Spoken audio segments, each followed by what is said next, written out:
Hello बच्चों, good morning. बच्चों, आप सभी का अपने यूट्यूब चैनल में पुनः स्वागत है। बच्चों, आज हम लोग कक्षा 7 गणित में रचनाएं के अंतर्गत अभ्यास 4A के प्रश्नों को हल करेंगे, जिसमें पहला सवाल है। तो बच्चों, अभ्यास 4A में पहला सवाल है, 6 सेमी माप के एक रेखाखंड को प्रकार और पटरी की सहायता से दो बराबर भागों में विभाजित कीजिए।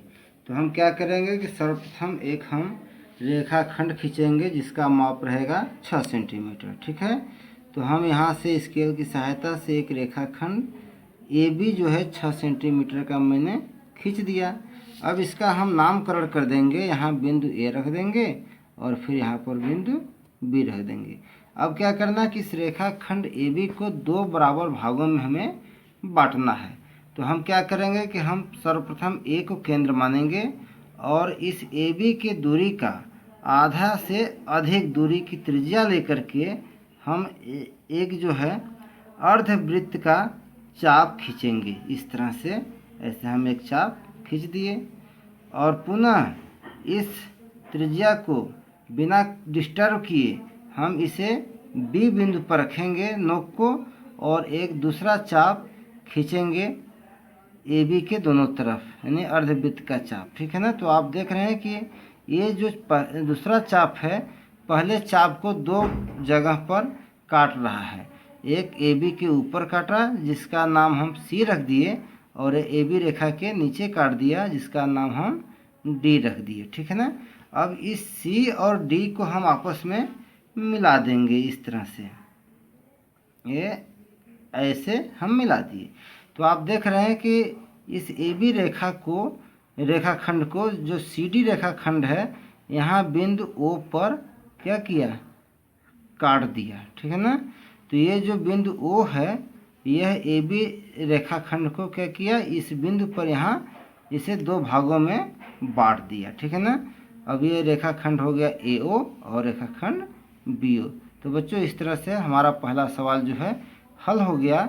हम जो है रेखाखंड AB को दो बराबर भागों में बांट चुके हैं। ठीक है। अब दूसरा सवाल है कि 3 सेमी त्रिज्या का एक वृत्त जिसका केंद्र O है अपनी अभ्यास पुस्तिका पर खींचिए। इसमें दो जीवाएं AB और CD खींचिए जो आपस में समांतर न हो। इन जीवाओं के लंब समद्विभाजक खींचिए। ये दोनों समद्विभाजक किस बिंदु पर काटेंगे। तो बच्चों, यहाँ पर हम सर्वप्रथम क्या करेंगे कि हम 3 सेंटीमीटर त्रिज्या का एक हम वो खींचेंगे, वृत्त खींचेंगे। ठीक है। तो ऐसे हम स्केल की सहायता से 3 सेंटीमीटर का हम जो है त्रिज्या का ऐसे नाप ले लिए। ठीक है। अब हम जो है इसे बिना डिस्टर्ब किए हम एक ऐसे वृत्त खींच दिए, ये ऐसे।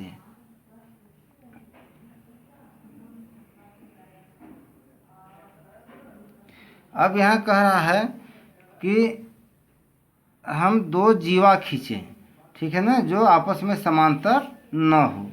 तो जैसे एक जीवा हम इस तरह से यहाँ खींच दिए ऐसे, ये मान लो जीवा हो गया A और B, और दूसरा जीवा CD खींचना है जो कि आपस में समांतर न हो। तो एक जीवा ऐसे खींच दीजिए जो हो गया ये CD हो गया। ठीक है, CD, और यहाँ बिंदु O कर देते हैं सेंटर को। अब देखिए, समांतर जीवा का मतलब होता है कि समान अंतर, यानी यह एक रेखा ऐसे हो और दूसरा रेखा इससे के समांतर इस तरह से हो तो ये समांतर हो जाते हैं। लेकिन यहाँ पर आप देख रहे हैं कि समान अंतर नहीं है, यहाँ दूरी कम है और यहाँ दूरी ज़्यादा है। ठीक है ना। अब क्या है कि इस जीवा को हमें क्या करना है, लंबार्धक करना है। तो ही प्रोसेस अपनाएंगे। यहाँ पर A को या B को पहले केंद्र मान करके AB का आधा से अधिक की त्रिज्या ले करके हम एक चाप काटेंगे। चलिए ठीक है, ये देखिए इस AB का आधा से अधिक त्रिज्या हो गया। अब हम B को केंद्र माने हैं तो एक ऐसे हम चाप खींच दिए ऊपर की तरफ और एक चाप खींच दिए नीचे की तरफ। ठीक है। अब यहाँ से पुनः हम इसे बिना हिलाए डुलाए हम A को केंद्र मानेंगे और फिर एक चाप ऊपर की तरफ लगाएंगे और एक चाप नीचे की तरफ लगाएंगे। तो आप देख रहे हैं कि ये चाप जो है पहले वाले चाप को दो जगह भाग में काट दिया। ठीक है, अब इसे हम आपस में मिला देते हैं। ये ऐसे हम मिला दिए। ठीक है, अब चलिए यही प्रोसेस हम इस जीवा के साथ करते हैं।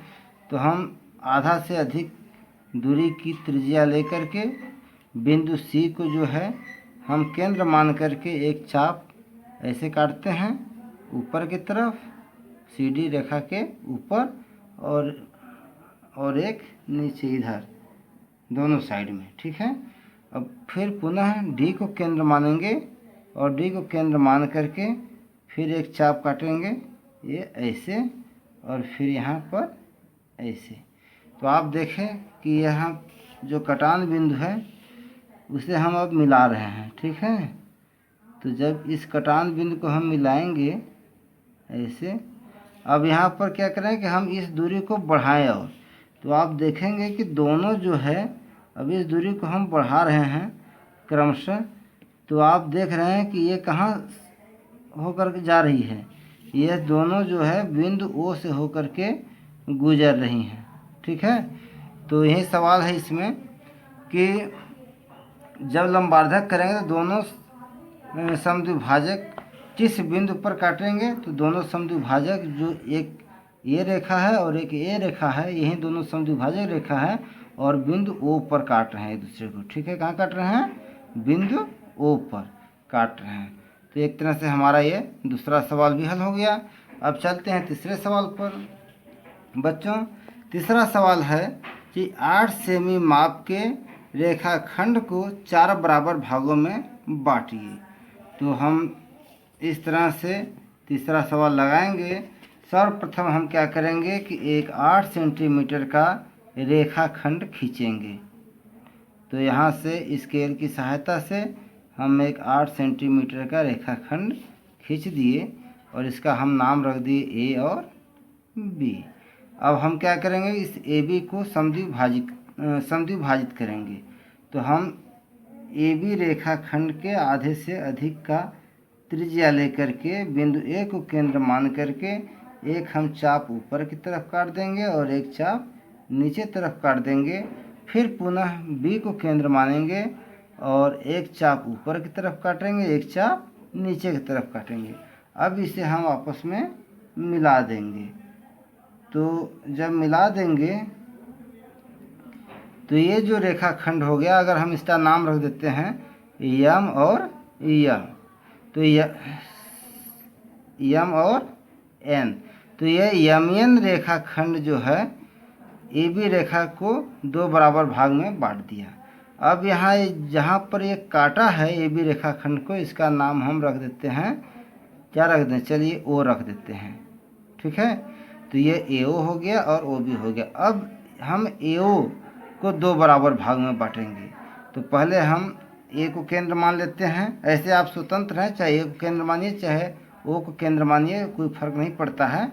तो चलिए ए को ही केंद्र मान लेते हैं और ए ओ के आधे से अधिक दूरी, यानी जैसे यहाँ हम ले लिए तो यहाँ ए ओ की दूरी का आधा से अधिक है ना, तो त्रिज्या लेकर के हम एक चाप ऊपर की तरफ ऐसे काट देंगे और एक चाप नीचे की तरफ काट देंगे और पुनः जो है हम ओ को केंद्र मानेंगे और फिर एक चाप ऊपर की तरफ काटेंगे और एक चाप नीचे की तरफ काटेंगे। तो यहाँ देखिए कट नहीं पाया, तो इसे हम थोड़ा सा और बढ़ा देते हैं। अब यहाँ पर इस तरह से हो गया। ठीक है, अब इसे हम मिला देते हैं। ये ऐसे हम इसे मिला दिया। इसका हम नाम रख देते हैं, यमन है तो इसका नाम रख देते हैं पी और क्यू रख दिए। ठीक है, तो यहाँ पर आप देखिए कि ए ओ को भी 2 बराबर भाग में हम बांट दिए और ये जहाँ काट दिया इसका नाम हम रख देते हैं सी रख देते हैं। ठीक है, तो ए सी हो गया और सी ओ हो गया। नाम अपने हिसाब से कुछ भी रख सकते हैं। अब पुनः हम जो है अब इस बी ओ चाहे ओ बी रेखाखंड के 2 भागों में बांटेंगे। तो हम आधा से अधिक दूरी का त्रिज्या लेंगे और बी को केंद्र मान करके एक हम ऊपर की तरफ ऐसे चाप लगाएंगे और एक हम चाप नीचे की तरफ लगा देंगे और पुनः जो है ओ को केंद्र मानेंगे और एक चाप नीचे की तरफ, एक चाप ऊपर की तरफ। तो यहाँ पर भी आप देख रहे हैं कि जो है कि दोनों चाप एक दूसरे को काटती हैं और जहाँ काटी हैं उस कटान बिंदु को हम एक दूसरे से मिला देते हैं और इसका हम नामकरण भी रख देते हैं। इसका नामकरण हम रख दें, क्या रख दें, आर एस रख देते हैं, आर और एस, और यहाँ इसका हम यहाँ रख देते हैं कटान बिंदु को ई। तो बच्चों इस तरह से आप देखें कि हम 8 सेंटीमीटर की ए बी रेखाखंड को 8 सेंटीमीटर की ए बी रेखाखंड को 4 बराबर भाग में ए सी, सी ओ ई और ई बी में हम बांट दिए। ठीक है। अब चौथा सवाल है, प्रकार की सहायता से 4 सेमी त्रिज्या का एक वृत्त खींचिए, वृत्त पर एक जीवा खींचिए और वृत्त के केंद्र से जीवा के मध्य बिंदु की दूरी मापकर ज्ञात कीजिए। तो बच्चों चौथा सवाल भी बहुत सरल है। यहाँ पर हम क्या करेंगे कि 4 सेंटीमीटर त्रिज्या का एक जो है वृत्त खींचेंगे। ठीक है। तो हम स्केल की सहायता से 4 सेंटीमीटर त्रिज्या लेकर के एक हम ऐसे वृत्त खींच दिए।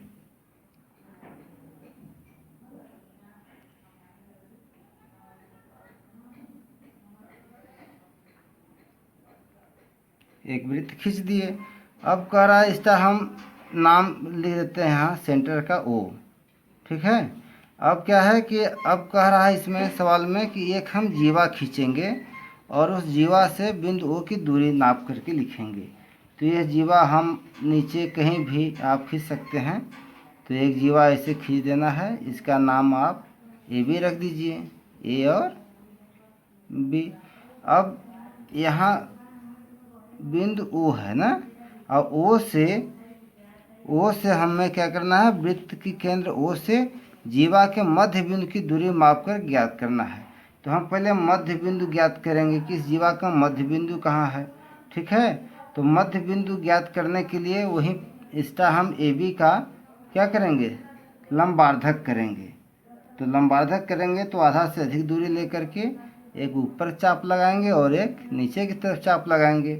फिर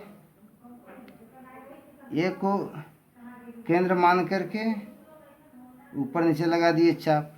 अब यह जो है जब इसे हम ऐसे मिला देंगे तो यह आप देख रहे हैं कि यह जो लंबार्धक की रेखा है, समद्विभाजक रेखा, वह जो है बिंदु ओ से ही गुजर रही है। ठीक है ना, यहाँ बिंदु ओ है। अब हम स्केल की सहायता से इसकी दूरी को हम माप सकते हैं। ठीक है। तो यहाँ अगर इसकी दूरी को आप माप रहे हैं तो आप देख रहे हैं कि यह 3 सेंटीमीटर है। ओ से जो इसकी दूरी है, यहाँ बिंदु रख देते हैं एम। तो ओ से एम की दूरी जो है कितना हो गया, यह जो है 3 सेंटीमीटर हो गया। ठीक है। यह दूरी जो है 3 सेंटीमीटर हुआ। यह निश्चित नहीं होगा, अगर आप जीवा यहाँ खींच देंगे तो उसकी दूरी बढ़ जाएगी, अगर जीवा यहाँ से खींच देंगे तो इसकी दूरी घट जाएगी। तो यह दूरी जो है सब में बराबर नहीं होगा, सब में थोड़ा बहुत अंतर रहेगा। इसलिए कि ये आपकी इच्छा के ऊपर है कि आप जीवा कहाँ खींचते हैं। ठीक है। 5वां सवाल है बच्चों, 4 सेमी का एक रेखाखंड पी क्यू खींचिए, इसका लंबार्धक कीजिए तथा रेखा पी क्यू को बिंदु डी पर काटें। क्या पी डी बराबर क्यू डी है। पुनः पी डी त्रिज्या का एक वृत्त खींचिए और देखिए क्या यह वृत्त बिंदु पी और क्यू से होकर जा रहा है। तो बच्चों यहाँ पर भी हम सर्वप्रथम एक 4 सेमी का रेखाखंड पी क्यू खींचेंगे और फिर हम इसका एक लंबार्धक करेंगे। ठीक है। तो हम एक 4 सेंटीमीटर का रेखा जो है, रेखा नहीं बल्कि रेखाखंड, एक 4 सेंटीमीटर का हम एक रेखाखंड खींच देते हैं। ये ऐसे हम एक से खींचना शुरू किए इसलिए 5 तक खींच दिए, 4 सेंटीमीटर का हो गया। यह रेखाखंड हो गया पी और क्यू। अब इसे हम क्या करेंगे कि लंबार्धक करेंगे, नहीं समद्विभाजक करेंगे इस रेखा को। तो हम सर्वप्रथम जो है P को केंद्र मान करके और PQ के आधे से अधिक की दूरी ले करके हम एक चाप ऊपर की तरफ काट देंगे इस तरह से, और एक चाप नीचे की तरफ काट देंगे। पुनः Q को केंद्र मान करके एक चाप ऊपर की तरफ काटेंगे और एक चाप नीचे की तरफ काटेंगे, जो एक दूसरे को ये जो है पहले जो ये चाप जो है पहले वाले चाप को काट दिया। अब क्या करेंगे कि हम इसे मिला देंगे, ठीक है, ये ऐसे हम मिला दिए। अब इसका हम नामकरण कर देंगे यहाँ D, ये जहाँ पर PQ रेखाखंड को काटा है, विभाजित किया है, तो उसका नाम हम D रख दिए। अब ये हो गया PD और DQ, ठीक है। अब कह रहा है कि हम अब P को केंद्र मान करके एक हम PD रेखा का त्रिज्या लेंगे इस तरह से ऐसे, और एक हम वृत्त खींचेंगे, ही न कह रहा है। पुनः PD त्रिज्या का एक वृत्त खींचिए और देखिए कि क्या यह वृत्त बिंदु P और Q से होकर जा रहा है।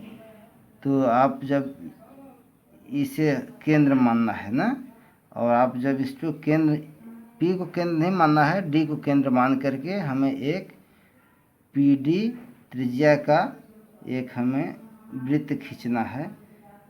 तो आप वृत्त खींचेंगे तो आप देखेंगे कि हमारा जो वृत्त की परिधि है वह P और Q से होकर के जा रहा है, ठीक है। तो बच्चों इस तरह से हम लोग 5वां सवाल भी हल कर लिए। अब 6ठा सवाल है, अंतिम सवाल है, जिसमें लिखा है कि 6.4 सेमी लंबाई का एक रेखाखंड AB खींचकर उसका सममित अक्ष खींचिए। तो बच्चों सममित अक्ष का मतलब होता है, सम माने होता है बराबर, मित माने होता है आकृति, यानी आकृति को दो बराबर भाग में बांटने वाली रेखा को हम सममित रेखा या सममित अक्ष कहते हैं। तो यहाँ पर हम सर्वप्रथम क्या करेंगे कि 6.4 सेमी लंबाई का एक रेखाखंड खींचेंगे। तो हम स्केल की सहायता से 6.4 सेंटीमीटर का एक रेखाखंड खींच दिए और इसका नाम हम रख दिए A और B। ये हो गया AB रेखाखंड। अब हमें इसका सममित अक्ष ज्ञात करना है। तो बच्चों सममित अक्ष का मतलब होता है जो दो बराबर भाग में बांट दे किसी आकृति को। जैसे अगर हम यहाँ पर एक ऐसे आकृति बनाए, ठीक है ना, तो इसे हमें दो बराबर भाग में बांटना होगा। तो हम एक रेखा यहाँ से ऐसे ऐसे खींचेंगे, ठीक है। जब इसको हम मोड़ेंगे तो ये दो बराबर भाग में बराबर बराबर ये बांटा नहीं, ये भाग जो इस पर चढ़ जाएगा, नहीं ढक देगा एकदम पूरा पूरा। तो समझिए कि ये जो है सममित अक्ष हुआ।